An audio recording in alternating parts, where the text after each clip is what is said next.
Hello students, very very good morning to all of you. कैसे बच्चों आप लोग ध्यान रख रहे हैं अपनी हेल्थ हाइजीन का ध्यान रखिए क्योंकि एग्जाम्स नजदीक हैं नीट के।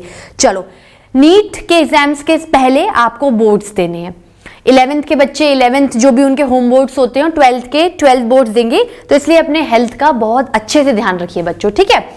क्या लिखा है ब्लैक बोर्ड पर? Krebs cycle. अच्छा, पढ़ क्या रहे थे? याद है अपन क्या पढ़ रहे थे? हम लोग 11th एनसीईआरटी में प्लांट फिजियोलॉजी का टॉपिक रेस्पिरेशन इन प्लांट्स पढ़ रहे थे, ठीक है। रेस्पिरेशन इन प्लांट्स के टॉपिक को जब हम लोगों ने पढ़ा था और जब उसका इंट्रोडक्टरी पार्ट स्टार्ट किया था तो हम लोगों ने एक जनरल फंडामेंटल क्लियर किया था रेस्पिरेशन का।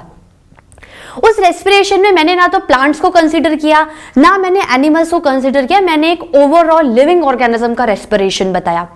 और ये जो रेस्पिरेशन हम लोग पढ़ रहे हैं इसको मैं सेलुलर रेस्पिरेशन कहूंगी। लास्ट क्लास में मैंने आपको बताया था, लेकिन उसके बाद एक रिदम टूट गई थी, तो वापस से उसको रिवाइज करने के पॉइंट ऑफ व्यू से मैं आपको बताती हूं कि ये जो रेस्पिरेशन है, ये जो प्लांट्स रेस्पायर करते हैं या जो लिविंग बींग्स रेस्पायर करते हैं, उस रेस्पिरेशन को सेलुलर रेस्पिरेशन कहते हैं। क्यों?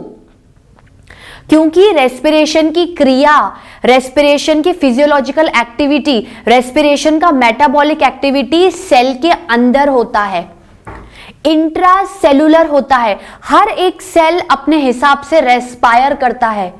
जो फूड वो अंदर ले रहा है उसे ऑक्सीडाइज करता है, उसे ग्रेजुअल तरीके से ब्रेक डाउन करता है, जिसकी वजह से हमें एनर्जी मिले।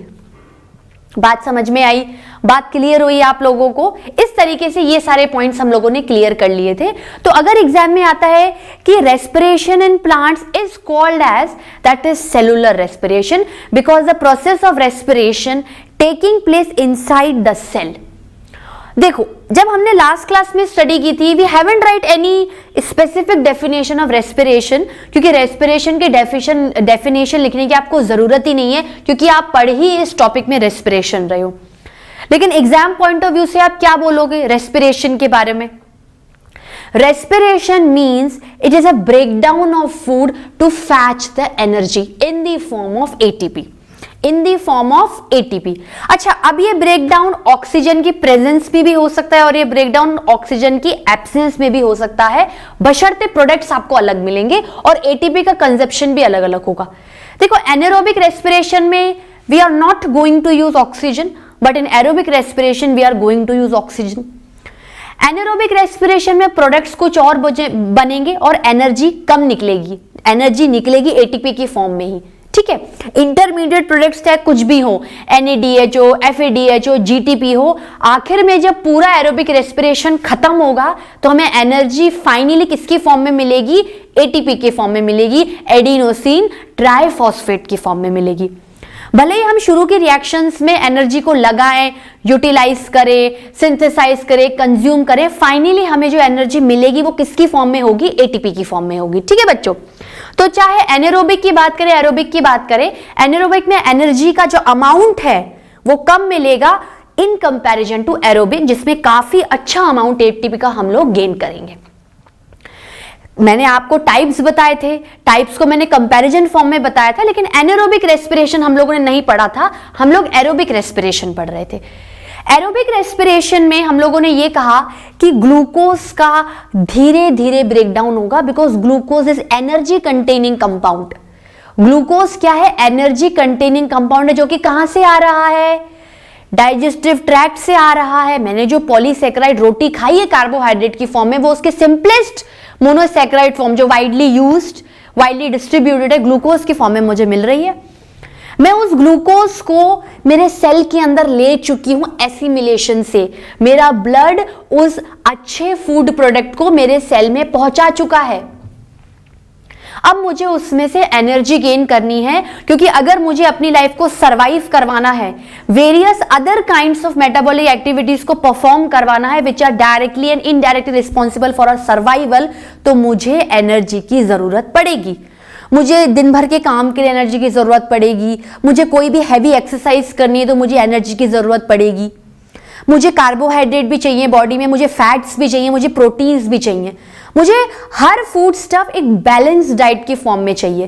लेकिन देखो बैलेंस डाइट तो क्या है, आपने अपने डाइटिशियन से बैलेंस डाइट बनवाया and you are eating the food according to that procedure और टाइम टेबल।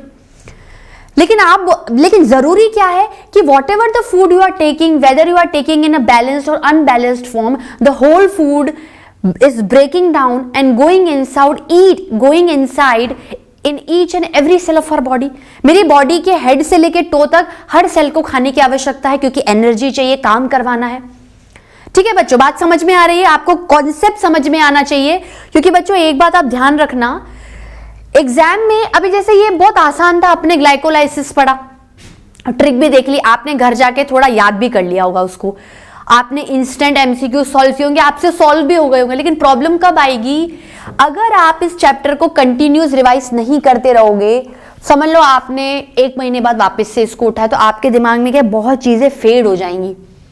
तो आपको कुछ नहीं करना है, इसको एक चार्ट बनाना है, साइकिल, हर साइकिल बन, जैसे ग्लाइकोलाइसिस, आज हम क्रेब्स साइकिल पढ़ेंगे, क्रेब्स साइकिल के बाद इलेक्ट्रॉन ट्रांसपोर्ट सिस्टम आएगा, तीनों में अच्छी खासी साइक्लिक रिएक्शंस है। साइक्लिक रिएक्शन मतलब एक के बाद एक प्रोडक्ट्स बनते जा रहे, substrate enzyme product, substrate enzyme product, substrate enzyme product. तो एक चार्ट में इन सबको लिख लीजिए और रेगुलरली देखिए, क्योंकि एग्जामिनर इतना आसान क्वेश्चन भी नहीं पूछेगा। पूरी ग्लाइकोलाइसिस के 10 स्टेप के रिएक्शंस में कम से कम 200 क्वेश्चंस बनते हैं। ठीक है, तो उन 200 में से मान लो अगर 2 क्वेश्चंस भी आपके पढ़े हुए आ गए, तो आप तो क्या है उन 2 क्वेश्चंस में श्योर हो जाओगे, और एक क्वेश्चन आपके सिलेक्शन को रोक सकता है, तो एक सही क्वेश्चन आपके सिलेक्शन को आगे भी बढ़ा सकता है। ठीक है, तो हर सेल को फूड चाहिए, और फूड क्या होना चाहिए, एनर्जी गिविंग होना चाहिए। अब आप बोलोगे कि फूड तो सेल में पहुंच गया, now how will I am going to utilise that food. उस फूड के यूटिलाइजेशन के लिए हमने ऑक्सीजन का इस्तेमाल किया, तो हमने क्या बोला कि utilisation of that food with the help of oxygen. अब आप बोलोगे मैम ऑक्सीजन कहां से, अरे मैं ब्रीदिंग कर रही हूं ना, मैं सांस ले रही हूं ना, तो एनवायरमेंट से ऑक्सीजन मेरी बॉडी के अंदर आ रही है। अब फूड भी आ गया डाइजेशन से और ऑक्सीजन भी आ गई ब्रीदिंग से, अब आप दोनों को यूज करो। तो इनका यूजेज, इनकी म्यूचुअल अंडरस्टैंडिंग, इनका म्यूचुअल इंटरैक्शन क्या कहलाता है, रेस्पिरेशन कहलाता है। क्या कहलाता है, रेस्पिरेशन कहलाता है। क्योंकि ऑक्सीजन की प्रेजेंस में है तो एरोबिक, ऑक्सीजन की एब्सेंस में है या बहुत ही मिनिमम अमाउंट ऑफ ऑक्सीजन है तो एनारोबिक। ठीक है बच्चों, इतना कॉन्सेप्ट क्लियर हुआ। फिर क्या देखा हम लोगों ने देखा कि एरोबिक रेस्पिरेशन में जो हाई एनर्जी कंटेनिंग ग्लूकोज है, आप उसे एक साथ तोड़ के एनर्जी को फैच नहीं कर सकते, आपको उसको धीरे धीरे ग्रेजुअल पाथवे से बिल्कुल स्लोली उसको तोड़कर एनर्जी को गेन करना पड़ेगा। तो एरोबिक रेस्पिरेशन में जो पहला स्टेप हम लोगों ने पढ़ा था उसका नाम था ग्लाइकोलाइसिस। अब जैसे वहां से भी क्वेश्चन बनता है, या जो हम लोगों ने डिस्कस किया था कि एनारोबिक रेस्पिरेशन का भी पहला पाथवे ग्लाइकोलाइसिस है, एरोबिक रेस्पिरेशन का पहला पाथवे ग्लाइकोलाइसिस है। Means glycolysis is a common pathway for both initiation of aerobic and anaerobic respiration. Question भी बन गया, हमने हाथों हाथ सॉल्व भी कर लिया। ठीक है बच्चों, अब एरोबिक रेस्पिरेशन में you have discussed glycolysis in the last class, मतलब we have discuss glycolysis in the last class. और हम लोगों ने क्या देखा ग्लाइकोलाइसिस में कि एक ग्लूकोज मॉलिक्यूल, एक 6 carbon containing glucose molecule which is having chemical formula C6H12O6 is converted into 2 molecules of pyruvic acid। 2 molecules of pyruvic acid। अगर एक सिंगल pyruvic acid को माना जाए तो वो 3 कार्बन कंटेनिंग कंपाउंड है, लेकिन चूंकि 2 बन रहे हैं तो 2 into 3 मल्टीप्लाई करके 6 कार्बन आइटम बनेगा। तो एक निष्कर्ष निकालना हम लोगों ने उस रिएक्शन में से कि in glycolysis there is no loss of carbon atom. आपके पास जो लेफ्ट हैंड साइड पे सबस्ट्रेट है वो भी 6 कार्बन एटम का है, एंड राइट हैंड साइड पे जो प्रोडक्ट आपको फॉर्म हो रहा है वो भी 6 कार्बन एटम का। Means there is no decarboxylation, there is no removal of CO2। आपने एक और खास चीज देखी कि भले ही ये रेस्पिरेशन का पार्ट है, भले ही ऑक्सीडेशन ऑफ फूड है, पर पूरी रिएक्शन में कहीं भी ऑक्सीजन का यूजेज नहीं देखोगे आप। कहीं से कहीं तक कोई O2 नहीं आया, कहीं से कहीं तक कोई CO2 नहीं निकला, सिर्फ कुछ रिड्यूस्ड कोएंजाइम्स मिले थे आपको, जैसे NADH2। ये सारी चीजें आप लास्ट क्लास में देख चुके हो। अब ग्लाइकोलाइसिस के बाद एरोबिक रेस्पिरेशन, देखो एरोबिक रेस्पिरेशन पढ़ रहे हैं तो पहला स्टेप क्या था, ग्लाइकोलाइसिस। अब एरोबिक रेस्पिरेशन का जो दूसरा स्टेप आता है वो है क्रेब्स साइकिल। वो क्या है students? Krebs cycle, also called as citric acid cycle. Krebs cycle जब चलेगी, देखो कोई भी साइकिल अगर चलती है तो किसी ना किसी सबस्ट्रेट से चलती है। जब कोई ना कोई साइकिल चलती है तो किसी ना किसी सबस्ट्रेट से चलती है। क्रेब्स साइकिल को चलाने का सबस्ट्रेट कुछ और है, लेकिन जो वेरी फर्स्ट स्टेबल कंपाउंड बनेगा क्रेब्स साइकिल में, जिसकी वजह से आगे और रिएक्शंस प्रोसीड होंगी, वो क्या होगा? सिट्रिक एसिड साइकिल, जिसमें ट्राई कार्बोक्सिलिक ग्रुप होगा, जिसके अंदर क्या है? COOH, कार्बोक्सिलिक ग्रुप 3 है। ठीक है। Discovered by Hans Krebs, discovered by Hans Krebs. क्या होता है? ये जो साइंटिस्ट थे क्रैब, इन्होंने इस क्रैब साइकिल को खोजा था, तो इनके नाम के बिहाफ पर रेस्पेक्ट देने के लिए साइकिल का नाम क्या लिख दिया? Krebs cycle. एक चीज और लिखना चाहूंगी, क्रैब साइकिल को TCA साइकिल भी कहते हैं।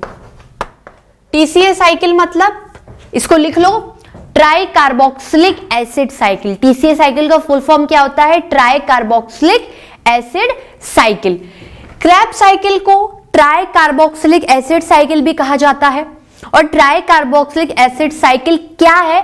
वो एक्चुअली आपका सिट्रिक एसिड साइकिल है, क्योंकि जो सिट्रिक एसिड कंपाउंड बनता है, जो भी सिट्रिक एसिड कंपाउंड बनेगा, उसमें आपके पास 3 कार्बोक्सिलिक ग्रुप होंगे। कार्बोक्सिलिक ग्रुप मतलब एसिड का ग्रुप COOH, इसलिए इसको TCA try carboxylic acid cycle भी कहा जाता है, या फिर सिट्रिक एसिड साइकिल भी कहा जाता है। इसका फुल फॉर्म आप लिख लो, try carboxylic acid cycle. Scientist Krebs ने डिस्कवर किया था, इसलिए उनके बिहाफ पर इसे क्रैब साइकिल कहा गया है। Occurs inside mitochondrial matrix. अब मैं आपसे पूछती हूं कि एरोबिक रेस्पिरेशन सेल के अंदर होगा, तो सेल का कोई भी कंपोनेंट में हो सकता है, सेल की किसी भी पोर्शन में हो सकता है। तो ग्लाइकोलाइसिस सेल में कहां हुआ था? साइटोप्लाज्म। बहुत अच्छे बच्चों, किसके अंदर हुआ था? साइटोप्लाज्म। अब ग्लाइकोलाइसिस में आपको क्या हुआ? ठीक ठाक ब्रेकडाउन हुआ ग्लूकोज का, थोड़ी बहुत एनर्जी मिली, लेकिन मैंने आपको क्या बोला कि glucose high energy containing molecule है, एक साथ नहीं निकल सकता, तो उसको बहुत सारे रिएक्शंस को फेस करके ही फाइनल वो आपको एनर्जी देगा। ठीक है स्टूडेंट्स, तो एरोबिक रेस्पिरेशन के प्रोसीजर में ग्लाइकोलाइसिस के बाद कौन सी रिएक्शन प्रोसीड होगी? Krebs cycle. और ये कहां होगी? माइटोकॉन्ड्रियल मैट्रिक्स में। माइटोकॉन्ड्रियल मैट्रिक्स में। मैट्रिक्स क्या होता है? देखो माइटोकॉन्ड्रिया क्या होता है? ये आउटर मेम्ब्रेन माइटोकॉन्ड्रिया की, फिर क्या आता है आपका? ये क्या है आपकी? आउटर मेम्ब्रेन माइटोकॉन्ड्रिया की, ये हो गई। फिर इनर मेम्ब्रेन क्या होती है? इनर मेम्ब्रेन ये जो कि फोल्ड्स में कंटेन्ड रहती है। इन फोल्ड्स को क्या बोलते हैं? क्रिस्टे। बहुत सारे फोल्ड्स को क्रिस्टे और एक फोल्ड को क्रिस्टा, सरफेस एरिया बढ़ाने के लिए। और इस इनर मेम्ब्रेन की इन फोल्ड्स पे क्या प्रेजेंट होते हैं? इनकी इनर मेम्ब्रेन पर ऑक्सीजोम्स नाम के पार्टिकल्स प्रेजेंट होते हैं, F0 और F1 पार्टिकल। देखो ये आपके माइटोकॉन्ड्रिया की आउटर मेम्ब्रेन है जो कि कंटिन्यूस बाहरी होती है, और जो अंदर वाली मेम्ब्रेन होती है वो डिसकंटिन्यूस होती है, क्योंकि वो रेगुलर इंटरवल पे इनवर्ट फोल्ड दिखाती है। जैसे ये यू हुई, फिर अंदर की तरफ फोल्ड हो गई, तो इन फोल्ड्स को क्या बोलते हैं? एक फोल्ड को क्रिस्टा बोलेंगे, बहुत सारे फोल्ड्स को क्रिस्टे बोलेंगे। और इस इनर माइटोकॉन्ड्रियल मेम्ब्रेन पे ऑक्सीजोम्स नाम के स्ट्रक्चर्स प्रेजेंट होते हैं। ये ऑक्सीजोम्स एक्चुअली प्रोटॉन चैनल्स होते हैं, प्रोटॉन पाथवेज होते हैं। इसका कॉन्सेप्ट आपको इलेक्ट्रॉन ट्रांसपोर्ट सिस्टम पता चलेगा, क्योंकि इलेक्ट्रॉन ट्रांसपोर्ट सिस्टम होता ही इनर माइटोकॉन्ड्रियल मेम्ब्रेन में है। ठीक है, तो इसके ऊपर आपके जो इनर माइटोकॉन्ड्रियल मेम्ब्रेन है, इसके ऊपर ऑक्सीजोम्स नाम के स्ट्रक्चर्स होते हैं, जो कि प्रोटॉन चैनल्स होते हैं, प्रोटॉन पाथवेज होते हैं, प्रोटॉन्स को 2H+ आयंस को पास होने में मदद करवाते हैं। क्यों चाहिए ऑक्सीजोम्स? क्योंकि जब ये प्रोटॉन मॉलिक्यूल ऑक्सीजोम्स को क्रॉस करेंगे तो फाइनली किसका जनरेशन होगा? एटीपी का जनरेशन होगा, और रेस्पिरेशन का कॉन्सेप्ट पूरा होगा। जो चाहिए हमें ले दे के क्या चाहिए? हमें तो एटीपी चाहिए, चाहे कुछ भी हो जाए। अब वो फाइनल एटीपी आपको कहां मिलेगा? एरोबिक रेस्पिरेशन के लास्ट प्रोसीजर में, ETS में। तो ETS में मेन आपको इसका सिग्निफिकेंस पता चलेगा, हिंट देने के मैंने अभी आपको बता दिया है। अब यहां तो क्या बात है कि inside mitochondrial matrix, inside word का मतलब ये है कि मैट्रिक्स माइटोकॉन्ड्रिया के अंदर प्रेजेंट है। ये क्या है? ये मैट्रिक्स है पूरा। ये क्या है? आपका मैट्रिक्स है, और माइटोकॉन्ड्रिया के बाहर क्या है? साइटोप्लाज्म है। तो बाहर ग्लाइकोलाइसिस, अंदर क्रेब्स साइकिल और यहां पर इनर माइटोकॉन्ड्रियल मेम्ब्रेन में ईटीएस। मतलब ईटीएस में ये बोलते से ही आपको समझ जाना चाहिए कि ईटीएस के करीब क्रेब्स साइकिल चल रही है, ईटीएस के बाहर साइटोप्लाज्म में ग्लाइकोलाइसिस चल रहा है। मतलब ईटीएस में क्रेब्स साइकिल भी मदद करेगी और ग्लाइकोलाइसिस भी मदद करेगा। ठीक है, यहां पर क्या है, ये सी साइड है साइटोप्लाज्म का, ये आपका मैट्रिक्स है एम साइड, और ये आईएमएम इनर माइटोकॉन्ड्रियल मेम्ब्रेन, ये आउटर माइटोकॉन्ड्रियल मेम्ब्रेन। ठीक है, और इनर माइटोकॉन्ड्रियल मेम्ब्रेन और आउटर माइटोकॉन्ड्रियल मेम्ब्रेन की जो बीच की स्पेस है, आप उसे क्या बोलोगे, पेरीमाइटोकॉन्ड्रियल स्पेस या इंटर माइटोकॉन्ड्रियल स्पेस। ठीक है, तो क्रेब्स साइकिल और ईटीएस में आपको माइटोकॉन्ड्रिया की स्ट्रक्चर की नॉलेज बहुत जरूरी है, इसलिए सेल सबसे इनिशियल पढ़ाया जाता है कि अगर सेल पता चल गया तो हर चैप्टर बहुत इजी हो जाएगा। अभी मान लो सेल नहीं पढ़ा हुआ होता तो आपको माइटोकॉन्ड्रिया की नॉलेज नहीं होती, तो क्रेब्स साइकिल ईटीएस में आपको माइटोकॉन्ड्रिया की विशेष नॉलेज होना बहुत ज्यादा जरूरी है। तो ये क्रेब्स साइकिल कहां होगा, क्रेब्स साइकिल इसके अंदर होगी। क्रेब्स की साइकिल, क्रेब्स साइकिल क्या होगी, माइटोकॉन्ड्रियल मैट्रिक्स के अंदर चलेगी। ठीक है, इसको एम्फीबॉलिक पाथवे क्यों कहा गया, एम्फीबॉलिक पाथवे का मतलब होता है both catabolic and anabolic pathway. Amphibolic pathway का मतलब होता है कि ऐसा पाथवे, ऐसी साइकिल, ऐसी रिएक्शन जिसमें कुछ काटोगे भी कैटाबॉलिज्म भी करोगे और कुछ जोड़ोगे भी एनाबॉलिज्म भी करोगे। भाई ग्लाइकोलाइसिस में आपने देखा मेनली चीजें कट रही थी, ग्लूकोज कट के 2 मॉलिक्यूल्स ऑफ पायरुविक एसिड में बना, तो शायद उसे प्योरली कैटाबॉलिक कह सकते हैं। ठीक है, लेकिन यहां पर कैटाबॉलिक के साथ साथ एनाबॉलिक भी होगा। कैटाबॉलिक मेटाबॉलिज्म मतलब डिस्ट्रक्टिव मेटाबॉलिज्म और एनाबॉलिक मेटाबॉलिज्म मतलब एडिटिव या मैन्युफैक्चरिंग मेटाबॉलिज्म। यहां पर कुछ टूटकर प्रोडक्ट बनेगा भी और एनाबॉलिक में कुछ सबस्ट्रेट जुड़ के, मतलब जो भी रिएक्शंस प्रोसीड होंगी उसमें प्रोडक्ट्स बनेंगे। तो कैटाबॉलिक में प्रोडक्ट टूट के बनेंगे, एनाबॉलिक में प्रोडक्ट जुड़ के बने, पर दोनों केमिकल रिएक्शन तो बनेंगे फाइनली क्या आपके पास प्रोडक्ट। ठीक है स्टूडेंट्स, इसको नोट डाउन कर लो, फिर आगे चलते हैं। ठीक है बच्चों, तो ये पार्ट हम लोगों ने देख लिया। अब किस पर आते हैं, दूसरा पार्ट देखो। Common Krebs cycle act as a common pathway apply for all, apply for both नहीं लिखेंगे, अप्लाई फॉर ऑल लिखते हैं इसको। ऑल का मतलब होता है कार्बोहाइड्रेट के लिए भी, फैट्स के लिए भी और प्रोटीन्स के लिए भी। ठीक है, फैट्स आर एक्चुअली लिपिड्स। भाई किसके बने हुए होते हैं, फैटी एसिड्स प्लस ग्लिसरॉल। ठीक है, कॉमन पाथवे का मतलब क्या है कि अगर कार्बोहाइड्रेट को ऑक्सीडाइज होना है तो उसको भी क्रेब्स साइकिल से निकलना पड़ेगा। अगर फैट को एनर्जी देनी है, ऑक्सीडाइज होना है, तो उसको भी क्रेब्स साइकिल से निकलना पड़ेगा। और प्रोटीन को अगर ऑक्सीडाइज करना है तो उसको भी क्रेब्स साइकिल से निकलना पड़ेगा। मतलब Krebs cycle is a common pathway for फैचिंग the energy from all the food stuffs. चाहे कार्बोहाइड्रेट नाम का फूड स्टफ होगा वो भी क्रेब्स साइकिल को क्रॉस करेगा, फैट नाम का फूड स्टफ होगा उसको भी क्रेब्स साइकिल से पास करना पड़ेगा, और similarly with the protein. These are the major 3 foodstuffs या जो मेजर 3 बायोमोलिक्यूल्स हैं।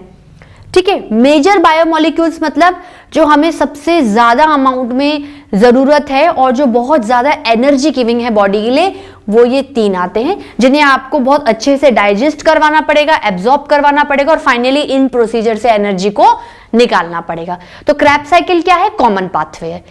हर चीज नहीं देखेंगे, अभी हम मेनली कार्बोहाइड्रेट का ही ऑक्सीडेशन देख रहे हैं। तो अगर नीट के सिलेबस में हमें डीप में जाना होगा तो we will discuss fats and proteins, पर अभी एनसीईआरटी में we are going to discuss only with respect to the carbohydrates. उसके बाद बहुत ही अहम चीज जिसमें से क्वेश्चन भी बनता है और बच्चे बहुत बार गलत भी करके आते हैं, this cycle starts not from pyruvic acid but from acetyl coenzyme. Glycolysis का प्रोडक्ट क्या था, 2 मॉलिक्यूल्स ऑफ पायरुविक एसिड।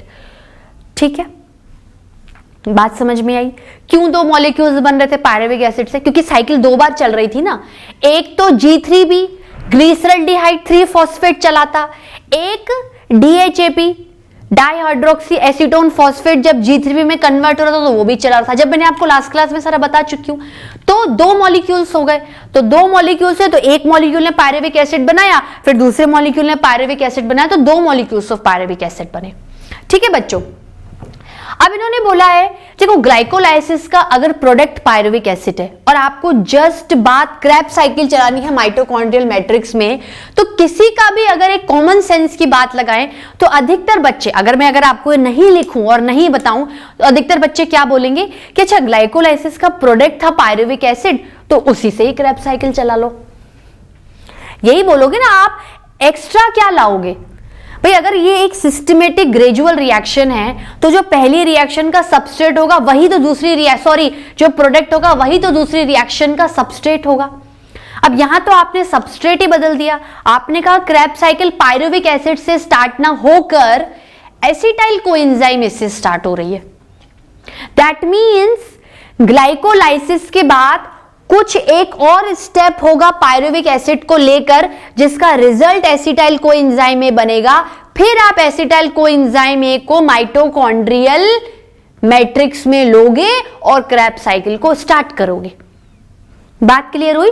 मतलब ग्लाइकोलाइसिस के बाद फिर से एक इंटरमीडिएट रिएक्शन क्रिएट होगी जिसकी वजह से रिएक्शन होगी तो ऑब्वियसली प्रोडक्ट बनेगा जिसका प्रोडक्ट एसिटाइल कोएंजाइम में बनेगा और फिर आप उस एसिटाइल कोएंजाइम ले को एज अ सबस्ट्रेट लेकर पूरी क्रेब्स साइकिल को क्या करोगे? स्टार्ट करोगे।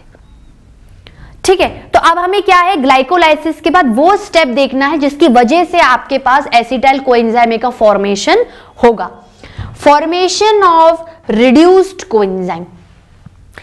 ये जो क्रेब्स साइकिल चलेगी इसका निष्कर्ष क्या है, इसका कंक्लूजन क्या है? भाई थ्योरी बेसिस पे मैंने आपको पहले लिखाया है। सबसे पहले आपने क्रेब्स साइकिल का इंट्रो देखा, आपने उसकी महत्वपूर्ण चीज देखी, नेसेसरी जो इंपॉर्टेंट थी कि भाई तीनों में मदद करता है, तीनों के ऑक्सीडेशन में कॉमन पाथवे है, तीनों को ऑक्सीडाइज करने के लिए, तीनों में से एनर्जी को फैच करने के लिए तुम्हें क्रेब्स साइकिल से क्रॉस होकर जाना ही पड़ेगा। अब एक इंपॉर्टेंट बात बताई कि पायरुविक एसिड से स्टार्ट ना होकर पहले पायरुविक एसिड एसिटाइल कोएंजाइम में बदलेगा, उसके बाद एसिटाइल कोएंजाइम से क्रेब्स साइकिल स्टार्ट होगी। ठीक है, जैसे मान लो पूरी क्रेब्स साइकिल चली, देखो ग्लाइकोलाइसिस जब चला था तो हमारा एम क्या था? एनर्जी को फैच करना। तो अगर क्रेब्स साइकिल चलेगी तो क्या एम होगा? डेफिनेटली आंखें बंद करके एनर्जी। इससे मैंने लिखाया नहीं है क्योंकि अगर आप ग्लूकोज का ऑक्सीडेशन कर रहे हो, बशर्ते आप किसी भी स्टेप से जा रहे हो, आपका मेन एम तो एनर्जी को फैच करना है ना। तो क्रेब्स साइकिल में भी यू वांट कि मैक्सिमम से मैक्सिमम एनर्जी मुझे एटीपी के रूप में मिले। ठीक है, मान लो एनर्जी आपको एटीपी की फॉर्म में मिल गई, उसके अलावा अब आप चाहते हो, देखो ग्लाइकोलाइसिस में कुछ पायरुविक एसिड बना था, पायरुविक एसिड बनेगा जब जाके वो एसिटाइल कोएंजाइम में कन्वर्ट होगा, फिर क्रेब्स साइकिल चलेगी। अब पायरुविक एसिड ही नहीं है तो कहां से एसिटाइल कोएंजाइम बनेगा और कहां से क्रेब्स साइकिल स्टार्ट होगी? तो सिमिलरली क्रेब्स साइकिल को भी तो ग्लाइकोलाइसिस की तरह कुछ ऐसे प्रोडक्ट बनाने पड़ेंगे जो कि उसके बाद वाली रिएक्शन ईटीएस को प्रोसीड करे। तो उसी के लिए क्रेब्स साइकिल रिड्यूस्ड कोएंजाइम्स बनाता है इन द फॉर्म ऑफ NADH2। बोल रही हूं NADH2, लिखने में वही NADH प्लस H प्लस आएगा एंड FADH2। NADH2 और FADH2 काफी मात्रा में आपको क्रेब्स साइकिल में अभी बनते हुए नजर आएंगे और ये दोनों किसमें घुसेंगे, किसमें ट्रांसफर होंगे? इलेक्ट्रॉन ट्रांसपोर्ट सिस्टम में। नाम है इलेक्ट्रॉन ट्रांसपोर्ट चेन या इलेक्ट्रॉन ट्रांसपोर्ट सिस्टम में, जिसमें ये रिड्यूस्ड कोएंजाइम NADH2 और FADH2 बहुत ही मेजर रोल प्ले करेंगे अपना। मतलब NADH2 और FADH2 इनिशिएट करेंगे ETS को, इनिशिएट करेंगे इलेक्ट्रॉन ट्रांसपोर्ट सिस्टम को और कहीं ना कहीं ये इलेक्ट्रॉन का ट्रांसपोर्ट कर, क्योंकि नाम ही इलेक्ट्रॉन ट्रांसपोर्ट सिस्टम है। मतलब NADH2 is responsible to transport the electrons, FADH2 responsible to transport the electrons. अब फाइनली इसका रिजल्ट क्या निकलेगा? भाई ये तो मैं काम बता रही हूं कि भाई क्रेब्स साइकिल ने NADH2 और FADH2 जो कि रिड्यूस्ड कोएंजाइम्स हैं, जो कि रिड्यूस्ड एक तरीके के कोएंजाइम्स हैं, जो कि प्रोटॉन फॉर्मेटर भी कह सकते हो, इलेक्ट्रॉन ट्रांसपोर्टर भी कह सकते हो। ठीक है, क्योंकि अगर मैं प्रोटॉन वर्ड यूज करें तो आपका दिमाग ऑक्सीजोम्स पे जाएगा कि कुछ ना कुछ प्रोटॉन्स का फॉर्मेशन हो रहा होगा ईटीएस में, इनर माइटोकॉन्ड्रियल मेम्ब्रेन में, तभी तो ऑक्सीजोम्स की जरूरत पड़ी, क्योंकि ऑक्सीजोम्स प्रोटॉन चैनल ट्रांसमीटर हैं, प्रोटॉन को ट्रांसमिट करने के लिए भी रिक्वायर ऑक्सीजोम, तो कहीं ना कहीं ऑक्सीजोम्स होंगे और कहीं ना कहीं प्रोटॉन का फॉर्मेशन भी होगा, तभी तो प्रोटॉन आपके ऑक्सीजोम से पास हो रहे हैं। ठीक है, उसके बाद ये जो रिड्यूस्ड कोएंजाइम्स है ये आपके ईटीएस में एंटर करेंगे, प्रोटॉन का फॉर्मेशन करेंगे, प्रोटॉन का ट्रांसपोर्टेशन करेंगे, इलेक्ट्रॉन का फॉर्मेशन करेंगे, इलेक्ट्रॉन का ट्रांसपोर्टेशन करेंगे, और रिजल्ट क्या निकलेगा? Finally formation of ATP. क्योंकि आपको पता है कि एक NADH2 का मॉलिक्यूल 3 एटीपी देता है और एक FADH2 का मॉलिक्यूल 2 एटीपी देता है। मतलब हर रिएक्शन का फाइनल कंक्लूजन क्या होगा? ATP formation. Whether you are starting from glycolysis, whether you are in a middle way Krebs cycle, और whether you are in a last terminal reaction ETS, आपको ले दे के एनर्जी को फैच करना है। ठीक है बच्चों, ये बात क्लियर हो गई। अब हम लोग फाइनली स्टार्ट करते हैं कि क्रैब साइकिल कैसे चलती है, क्रैब साइकिल में कौन से सबस्ट्रेट हैं, कौन से प्रोडक्ट हैं, and as it is a very important metabolic pathway, तो एंजाइम्स का इन्वॉल्वमेंट तो होगा ही होगा। ठीक है, यहां पर है आपकी क्रैब साइकिल। ये क्या है? आपकी पूरी क्रैब साइकिल। दिखने में अभी कॉम्प्लिकेटेड लग रही है, पर धीरे धीरे एक एक स्टेप को समझ जाते हैं बच्चों, आपको कहीं से कहीं तक कोई दिक्कत नहीं आएगी। हर स्टेप में 3 चीजें याद रखनी है। क्या रखनी है? 3 चीजें याद रखनी है। सबस्ट्रेट में कितने कार्बन हैं और प्रोडक्ट में कितने कार्बन बने। अगर आपने ये पहला स्टेप याद कर लिया तो आपको जो बीच के इंटरमीडिएट प्रोसीजर्स हो रहे थे जिनकी वजह से सबस्ट्रेट प्रोडक्ट में कन्वर्ट हुआ, वो आप यूं पकड़ लोगे। अगर कार्बन का नंबर घटा, 6 कार्बन से 5 कार्बन बना, 5 कार्बन से 4 कार्बन बना, तो आपके दिमाग में एक फंडा तो क्लियर हो जाएगा कि CO2 का रिमूवल हो रहा है, दैट मीन्स यहां पर डीकार्बोक्सिलेशन हो रहा है। अगर डीकार्बोक्सिलेशन होगा तो कहीं ना कहीं डिहाइड्रोजिनेशन भी साइमल्टेनियसली होगा। डिहाइड्रोजिनेशन का मतलब क्या होता है? डी का मतलब निकालो, डीकार्बोक्सिलेशन CO2 को निकालो, डिहाइड्रोजिनेशन हाइड्रोजन को निकालो। और ये हाइड्रोजन अब देखो हाइड्रोजन क्या है? पावरफुल एक्टिव मॉलिक्यूल है, तो उन्हें रिसीव करने के लिए we require receptor molecule, and these receptor molecules are actually the initial form of coenzymes. NAD+ एक इनिशियल फॉर्म ऑफ कोएंजाइम है जो कि इन हाइड्रोजन आयंस को एक्सेप्ट करेगा और फाइनली क्या बनेगा? NADH+ H+, जिन्हें कहीं कहीं NADH भी कहा गया, NADH2 भी कहा गया है। 2 मॉलिक्यूल ऑफ हाइड्रोजन निकले, FAD ने रिसीव कर लिए, FADH2 बन गया। दैट मीन्स क्रैब साइकिल में अगर रिड्यूस्ड कोएंजाइम्स का फॉर्मेशन हो रहा है तो कहीं ना कहीं रिड्यूस्ड होकर कोएंजाइम्स बने हैं, दैट मीन्स रिडक्शन प्रोसीजर हो रहा होगा। और रिडक्शन का मतलब क्या होता है भाई? ऑक्सीडेशन का मतलब क्या होता है? Addition of oxygen and removal of hydrogen. तो आप रिडक्शन में क्या कर दो? जब अपोजिट कर दो।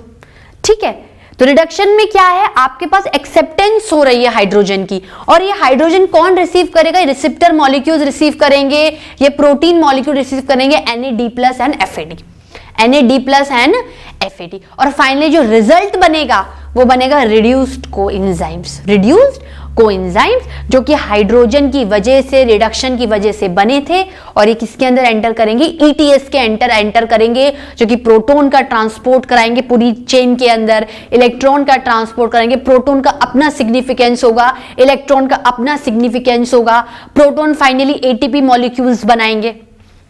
ठीक है, तो ये जो ATP बन रहा है ये फाइनली कहां से बन रहा है? NADH+ H+ और FADH2 से। ये थोड़ी बोलने में भी कॉम्प्लिकेटेड लग रहा है, जैसे ETS पे आओगे सारी बातें क्लियर हो जाएंगी। ठीक है, पर यहां पर समझाना थोड़ा जरूरी है स्टूडेंट्स। देखो मैंने आपको क्या बोला कि क्रैब साइकिल कभी भी पायरुविक एसिड से स्टार्ट नहीं होगी, क्रैब साइकिल एसिटाइल कोएंजाइम से स्टार्ट होगी। तो सबसे पहले वो रिएक्शन देखनी है जहां पर पायरुविक एसिड किसमें कन्वर्ट होगा? एसिटाइल कोएंजाइम में। Glucose 2 molecules of pyruvic acid में कन्वर्ट हुआ। ठीक है, यहां पर आप 6 कार्बन लिखो क्योंकि यहां 2 मॉलिक्यूल्स की बात करी है। अगर आप एक पायरुविक एसिड की बात करो तो फिर 3 कार्बन लिख देना। ठीक है, पर जो लिखा है उस तरीके से लिखेंगे। ग्लूकोज किस में कन्वर्ट हुआ? 2 मॉलिक्यूल्स ऑफ पायरुविक एसिड में। जिसमें कन्वर्ट हुआ 2 मॉलिक्यूल्स ऑफ पायरुविक एसिड में। अब मैं क्या करती हूं, मैं एक पायरुविक एसिड को कंसीडर करती हूं कि मान लो यहां पर एक पायरुविक एसिड है जो कि 3 कार्बन का होगा, ऐसे मान के चलो एक एक करके। तो ये pyruvic acid pyruvic dehydrogenase complex के द्वारा किसमें कन्वर्ट हो जाएगा, एसिटाइल कोएंजाइम में। यहां पर पायरुविक एसिड जो सबस्ट्रेट है वो 3 कार्बन है और जो प्रोडक्ट एसिटाइल कोएंजाइम में बना वो 2 कार्बन है। That means there is removal of CO2, there is reaction proceed, या जो प्रोसीजर निकलेगा या जो प्रोसीजर होगा उसे आप क्या बोलोगे, डीकार्बोक्सिलेशन। तो क्या हो गया, CO2 क्या बाहर निकल गया, समझ में आया। और यहां पर चूंकि आप एसिटाइल के साथ कोएंजाइम नामक प्रोटीन को ऐड करोगे तो there should be addition of coenzyme, तो यहां पर कोएंजाइम का क्या होगा, एडिशन होगा। अगर CO2 निकल रही है तो उसी के साथ साइमल्टेनियसली 2 हाइड्रोजन मॉलिक्यूल्स भी निकलेंगे, means along with decarboxylation there should be dehydrogenation. तभी तो एंजाइम क्या आया, डिहाइड्रोजिनेस, डिहाइड्रोजिनेशन कराने वाला एंजाइम डिहाइड्रोजिनेस।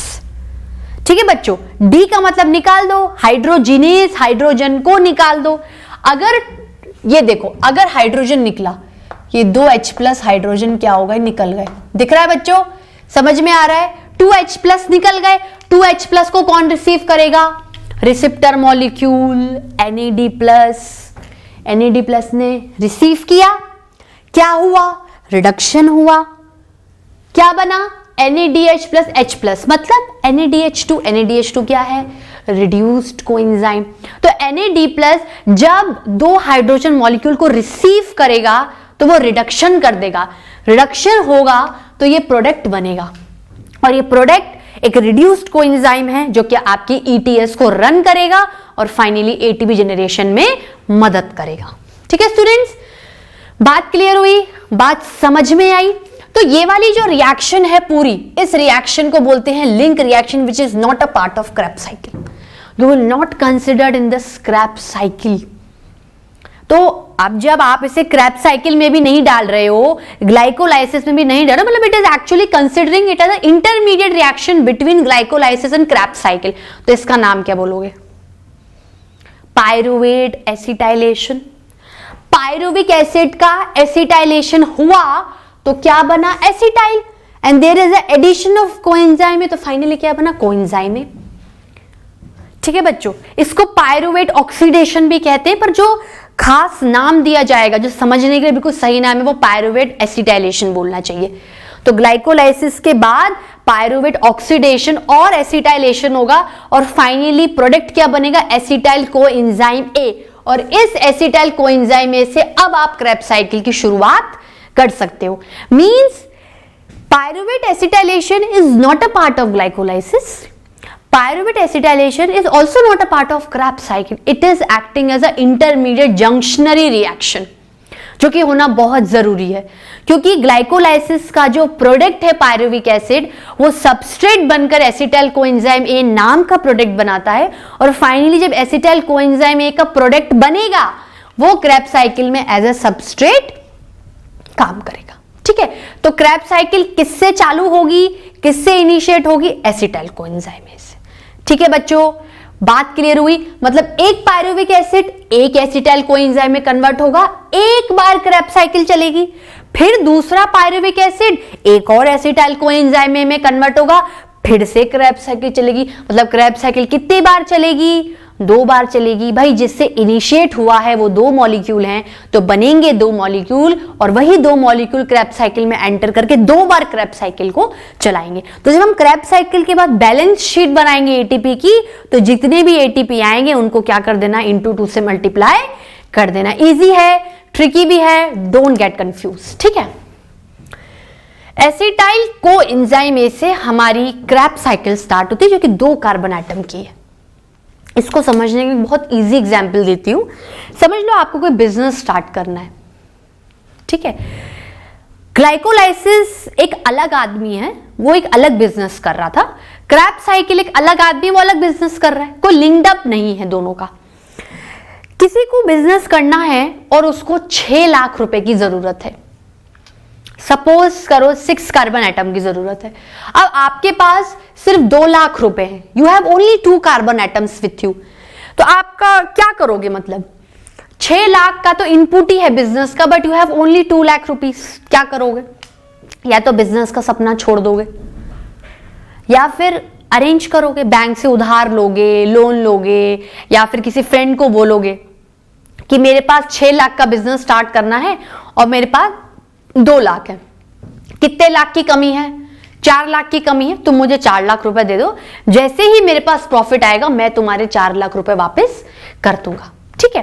तो एसिटाइल कोएंजाइम है जो कि 2 कार्बन एटम का है, वो अकेला इस रिएक्शन को प्रोसीड नहीं करवा सकता है, अकेला इस रिएक्शन को प्रोसीड नहीं करवा सकता है, इसलिए वो ऑक्जेलो एसिटिक एसिड की मदद लेगा। मतलब एसिटाइल कोएंजाइम है जो कि 2 कार्बन एटम या जो 2 कार्बन कंटेनिंग कंपाउंड है, वो 4 कार्बन कंटेनिंग कंपाउंड ऑक्जेलो एसिड के साथ मिलकर एक रिएक्शन को प्रोसीड करेंगे जिसका नाम है कंडेंसेशन। कंडेंस होना मतलब जम जाना, आपस में मिलके क्या हो गए? जुड़ गए, जम गए।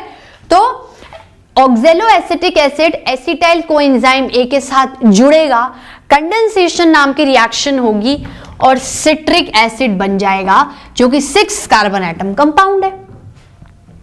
और चूंकि क्रैब साइकिल का पहला stable compound citric acid cycle है। स्टेबल वर्ड क्यों लगाया?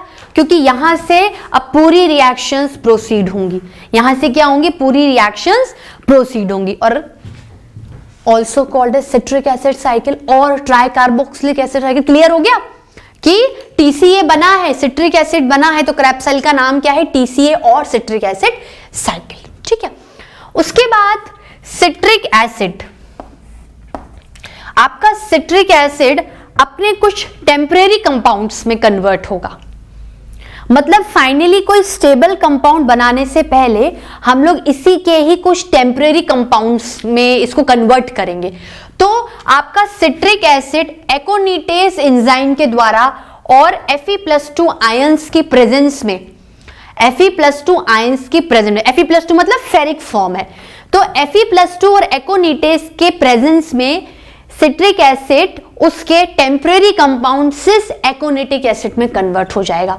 किसी भी तरीके का कोई भी एक तरीके से देखा जाए तो ये सारी रिएक्शन एक तरीके से रीअरेंजमेंट रिएक्शन है भाई। ना तो कोई डिहाइड्रोजनेशन हुआ, ना ही कोई डीकार्बोक्सिलेशन हुआ, ना ही अभी कोई ऑक्सीडेशन हो रहा है। सिर्फ सिंपली एक एंजाइम आया, आयन की प्रेजेंस आई और 6 कार्बन में कन्वर्ट हो गए। There is no removal of CO2, no addition of coenzyme, no removal of hydrogen ion, no addition of oxygen, ठीक है। किसी भी तरीके का कोई भी इंटरमीडिएटरी रिएक्शंस हमें नजर नहीं आई हैं।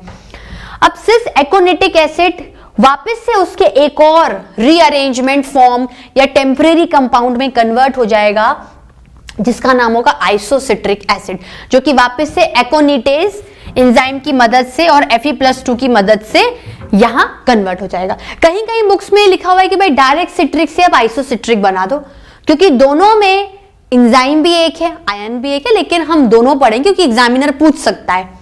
आइसोसिट्रिक एसिड में कन्वर्ट हो गया। It is a 6 carbon, no decarboxylation, no dehydrogenation, no addition of coenzyme. It is just a rearrangement reaction, सिर्फ थोड़ा सा फेरबदल किया और प्रोडक्ट आपको मिल गया, ठीक है। अब रिएक्शन क्या है? आइसोसिट्रिक एसिड से मेन स्टार्ट होगी। Isocitric acid enzyme isocitrate dehydrogenase. अब आप क्या करो, कुछ कुछ चीजें तो आप ना ऐसा ट्रिक अपने दिमाग में गांठ बांध लो, जहां पर डिहाइड्रोजिनेज आया है, डिहाइड्रोजिनेज मतलब हाइड्रोजन को निकालने आया है। अगर कहीं हाइड्रोजन निकलेगा तो CO2 की रिलीजिंग जरूर होगी, क्योंकि it is a redox reaction.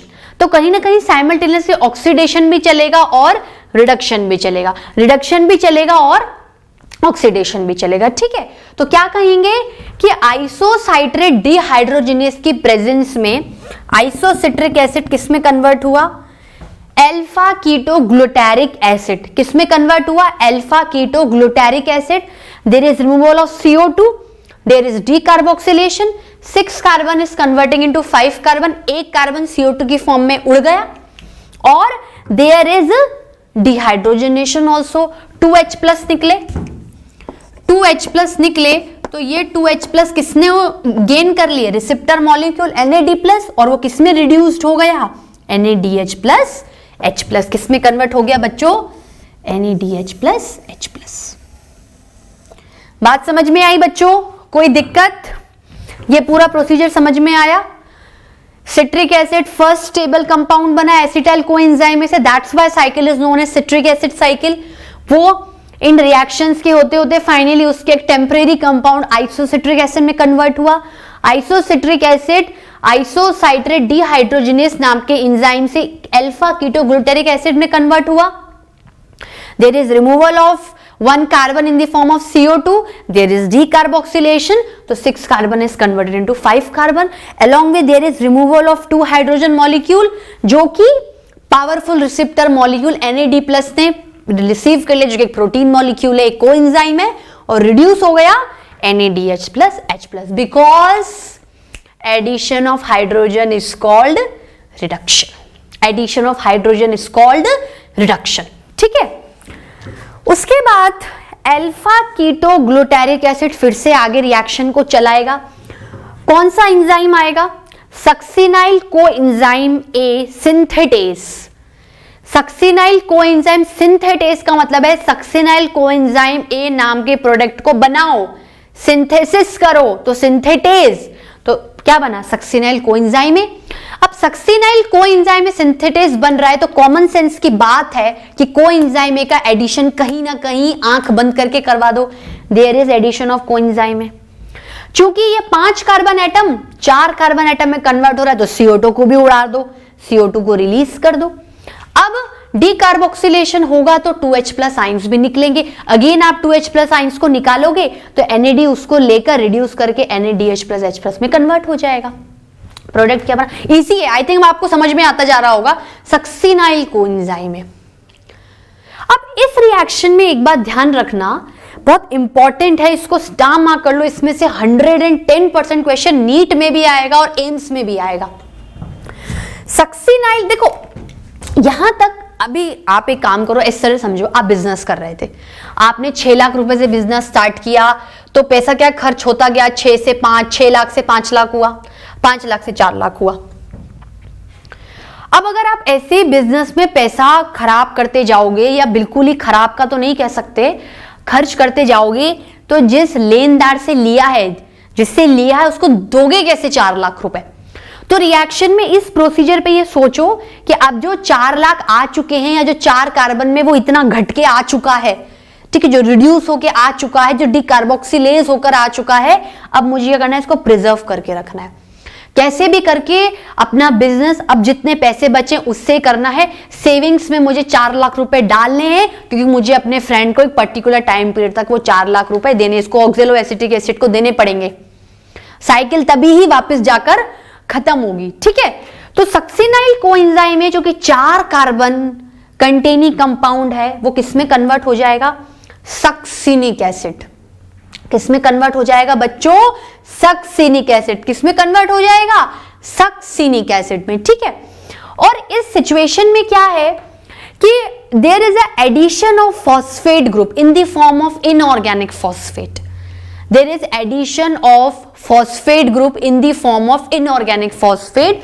तो ADP किससे जुड़ेगा, ADP combined with inorganic phosphate and we got the ATP, direct ATP मिलेगा, डायरेक्ट ATP मिलेगा। इस स्टेप को सबस्ट्रेट लेवल फॉस्फोरिलेशन भी कहते हैं। क्या बोलते हैं, सबस्ट्रेट लेवल फॉस्फोरिलेशन, क्योंकि there is addition of phosphate. भाई फॉस्फोरिलेशन रिएक्शन में आप क्या कर रहे हो, वेदर यू आर रिमूविंग और एडिंग, तो यहां पर आप क्या कर रहे हो, एडीपी एडिनोसिन डाइफॉस्फेट में इनऑर्गेनिक फॉस्फेट जोड़कर एटीपी को निकाल रहे हो। मतलब इस पूरी क्रैब साइकिल की रिएक्शन में आपको कितनी एटीपी मिल रही है, 1 एटीपी मिल रही है। 2 क्रैब साइकिल चलेगी तो 2 एटीपी मिलेगी, ठीक है। अभी NADH2 भी तो देगा, 3 ATP, देखना बैलेंस शीट अच्छी खासी बन जाएगी, ठीक है। तो सक्सिनाइल कोएंजाइम है जो कि 4 कार्बन था, 4 कार्बन में ही कन्वर्ट हुआ और इस प्रोसीजर में आपको डायरेक्ट ATP मिली, डायरेक्ट ATP आपने फैच कर ली। अब सक्सिनिक एसिड किस में कन्वर्ट होगा? फ्यूमेरिक एसिड में। कौन से एंजाइम के द्वारा? Succinate dehydrogenase. सक्सिनाइल कोएंजाइम ए से हम अपने बिजनेस के 4 लाख रुपए प्रिजर्व कर रहे हैं, तो अब सक्सिनाइल कोएंजाइम ए से लेकर ऑक्जेलो एसिटिक एसिड पे आपको कहीं से कहीं तक CO2 का रिमूवल नहीं मिलेगा। क्या होगा बच्चों? CO2 का रिमूवल नहीं मिलेगा। मे बी डिहाइड्रोजिनेशन अकर्स, पर ऐसा नहीं है कि कहीं पर अगर डीकार्बोक्सिलेशन हो रहा है तभी डिहाइड्रोजिनेशन होगा। Dehydrogenation depend on the condition, on the basis of enzyme. अगर डिहाइड्रोजिनेज है तो डिहाइड्रोजिनेशन होगा, लेकिन डीकार्बोक्सिलेशन आपके कार्बन एटम के घटने पर, मतलब कंडीशन पर डिपेंड करे। जरूरी नहीं कि हर चीज साइमल्टेनियसली हो, पर रेडॉक्स रिएक्शन में कोशिश की जाती है कि जहां ऑक्सीडेशन हो रहा है वहां पर रिडक्शन जरूर होगा, ठीक है। तो सक्सिनिक एसिड जो कि 4 कार्बन का था वो फ्यूमेरिक एसिड 4 कार्बन में कन्वर्ट हो गया, कोई डीकार्बोक्सिलेशन नहीं हुआ, कोई लॉस ऑफ कार्बन एटम नहीं हुआ। कौन से एंजाइम के द्वारा हुआ? Succinate dehydrogenase. सक्सिनेट डिहाइड्रोजिनेस निकलने का मतलब है, डालने का मतलब है there is removal of 2 hydrogen molecule. कौन रिसीव करेगा? FAD। हर जगह थोड़ी NAD+ जरूरी है भाई, FAD आ गया, FAD आएगा। और FAD क्यों जरूरी है? क्योंकि ETS को NADH+ H+ तो चलाता है, साथ में FADH2 भी चलाएगा। तो FAD2H+ कौन से पावरफुल रिसेप्टर मॉलिक्यूल के द्वारा एक्सेप्ट किया गया? FAD finally forms FAD+2H+ ion FADH2। बात समझ में आ रही है बच्चों? मुझे नहीं लगता आपको कहीं से कहीं तक दिक्कत आ रही होगी। फ्यूमेरिक एसिड बना। Now this fumaric acid is again a 4 carbon containing compound converted into malic acid which is also 4 carbon containing compound. नीचे 4 कार्बन है, ऊपर 4 कार्बन है, किसी भी कार्बन का लॉस नहीं है, कोई CO2 का रिमूवल नहीं है, ठीक है। Malate dehydrogenase, sorry fumaric acid किस में कन्वर्ट हुआ? मैलिक एसिड में। यहां पर वाटर मॉलिक्यूल का रिमूवल हुआ और एंजाइम क्या आया? फ्यूमेरेज। फ्यूमेरेज, एस का मतलब काटो। फ्यूमेरिक एसिड किस में कट गया? मैलिक एसिड में कन्वर्ट हो गया। जरूरी नहीं है कि हमेशा एज वर्ड का मतलब होता है काटना। एज सफिक्स एंजाइम की नाम को डिपिक्ट करता है, मतलब अगर आपको एंजाइम्स को पकड़ना है, एंजाइम को आइडेंटिफाई करना है, तो सफिक्स एज देकर आप पकड़ सकते हो कि ये ऐसा एंजाइम है और ये फलाना फलाना रिएक्शन को क्या करेगा? ऑल्टर करेगा। मैलिक एसिड बन गया 4 कार्बन एटम का, वो किसमें कन्वर्ट हो गया? ऑक्जेलो एसिटिक एसिड में। मतलब एसिटाइल कोएंजाइम में नाम के आदमी ने 2 लाख रुपए इससे उधार लिए, सॉरी 4 लाख रुपए इससे उधार लिए। 2 लाख उसके पास खुद के पास थे, 6 लाख आ गए। रिएक्शन प्रोसीड हुए और मैलिक एसिड नाम के उसके किसी फ्रेंड को उसने बोला कि जाओ 4 लाख रुपए जो मैंने मेरे फ्रेंड से लिए थे उसको वापस करके आ जाओ। एसिटाइल कोएंजाइम में नहीं गया 4 कार्बन उसको 4 लाख रुपए देने, उसने अपने किसी फ्रेंड को भेजा, किसी इंटरमीडिएट प्रोडक्ट को बोला कि जाओ 4 लाख रुपए वापस करके आ जाओ, मैंने उधार लिए थे बिजनेस चालू करने के लिए, ठीक है। तो 4 कार्बन एटम किस में गया? ऑक्जेलो एसिटिक एसिड में। No loss of CO2, no decarboxylation, only dehydrogenation by an enzyme malate dehydrogenase. NAD+ को कौन एक्सेप्ट करेगा? सॉरी 2H+ को कौन एक्सेप्ट करेगा? NAD+। रिड्यूस हुआ किसमें? NADH और H+ में। बात समझ में आई बच्चों? कोई दिक्कत? कहीं से कहीं तक कोई परेशानी? यहां पर भी बन रहा है।